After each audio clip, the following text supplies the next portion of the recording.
CCN news, एक पाऊल महाराष्ट्रासाठी।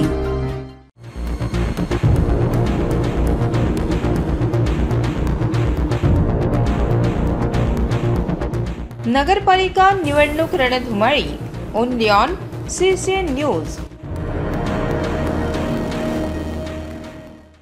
बुलढाण्यात काँग्रेस प्रदेशाध्यक्ष हर्षवर्धन सपकाळ यांनी सत्ताधाऱ्यांवर टीका केली आहे। खासगी गाडीवर आमदारांचे स्टिकर लावणे चुकीचे आहे असे म्हणत त्यांनी ठेकेदारांना सत्ताधारी आमदारांना दिलेल्या 21 डिफेंडर गाड्यांवर प्रश्नचिन्ह उपस्थित केले। हा तमाशाच आहे। मी आमदार असताना कधीच बिल्ला किंवा स्टिकर लावला नाही असे ते म्हणाले। 50 खोके एकदम ओके नंतर आता 21 डिफेंडर कोणी दिल्या आणि कोणाला मिळाल्या याचे उत्तर महाराष्ट्राला लवकरच मिळेल असा इशाराही त्यांनी दिला आहे। हर्षवर्धन सपकाळ यांनी सांगितले की 1 नोव्हेंबरचा मोर्चा सर्वपक्षीय असून मतदार याद्यांतील अनियमिततेविरोधात आहे।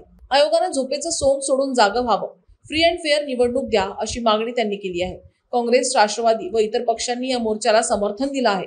वोट चोरी विरोधात इतर पक्ष आवाज उठवत असतील तर तो त्यांचा अधिकार आहे असं म्हणत त्यांनी लोकशाही आणि संविधान वाचवण्यासाठी काँग्रेस आघाडीवर असल्याचा दावा केला आहे। शेतकरी उपाशी आणि सत्ताधारी आमदार तुपाशी अशी असणारी एकंदरीत परिस्थिती आहे आणि ही परिस्थिती या डिफेंडरच्या माध्यमातून जुने जे आमदार होते त्यांना हे 21 डिफेंडर दिलेले आहेत। तर जे पहिल्यांदा निवडून आलेले आहेत त्यांना 5-5 कोटी रुपये दिलेले आहेत।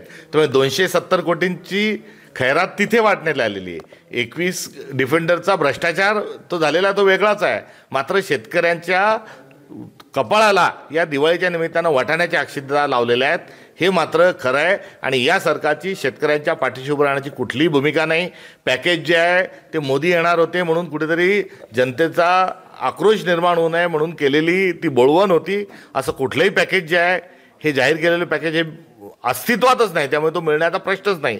तर दुसरीकडे शक्ती महापीठ नावाचा 88,000 कोटीचा हा रस्ता केला जातो आहे। त्यामुळे हे सरकार कोणाच्या घरी पाणी भरत आहे आणि सरकार कोणासाठी कार्यरत आहे हे आकडेवारी ही अत्यंत बोलकी आहे। शेतकऱ्यांची थट्टा ही या सरकारने लावलेली आहे आणि ही दिवाळी शेतकऱ्यांकरता बहुजनांकरता काळी दिवाळी ही सरकारच्या नाकर्तेपणामुळे झालेली आहे। त्यामुळे ही दिवाळी आसमानी आणि सुलतानी अशा संकटामुळे देवेंद्र फडणवीस या सुलतानामुळे ही दिवाळी काळी झालेली आहे हे दुःखद अंतकरणाने या ठिकाणी सांगावंसं वाटतं। निवडणूक आयोगाकडे आम्ही वारंवार गेलेलो आहे, निवडणूक आयोगाकडे वारंवार चर्चा झालेली आहे। निवडणूक आयोगाजवळ डिजिटल वोटर लिस्टच्या अनुषंगानं त्यांच्याजवळ त्याचा पासवर्ड आहे, त्यांच्याजवळ युजर नेम आहे आणि निवडणूक आयोग एका दिवसात, काही मिनिटात, काही सेकंदात हा संपूर्ण महाराष्ट्राचं वोट चोरी जी आहे ती पकडू शकतो। त्यांच्याजवळ तशा प्रकारचा ॲक्सेस आहे आणि तंत्रज्ञानाच्या माध्यमातून AI पण त्यांच्या मदतीला आहे आणि मुळातच जे सॉफ्टवेअर आहे निवडणूक आयोगाचं हे या अनुषंगानं डाटा देणारं सॉफ्टवेअर त्यांच्याजवळ उपलब्ध आहे।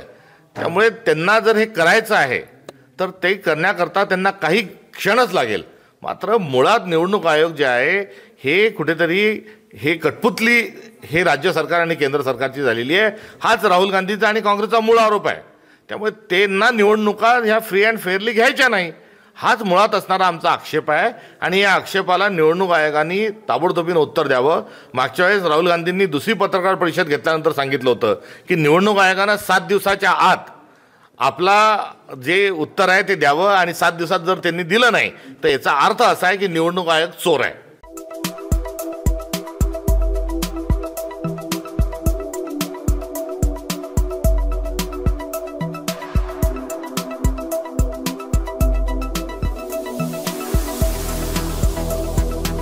तसेच आपल्या भागातील महत्त्वाच्या बातम्या पाहण्यासाठी CCN न्यूज डेस्क चॅनलला सबस्क्राइब करा आणि बेल आयकॉन प्रेस करा।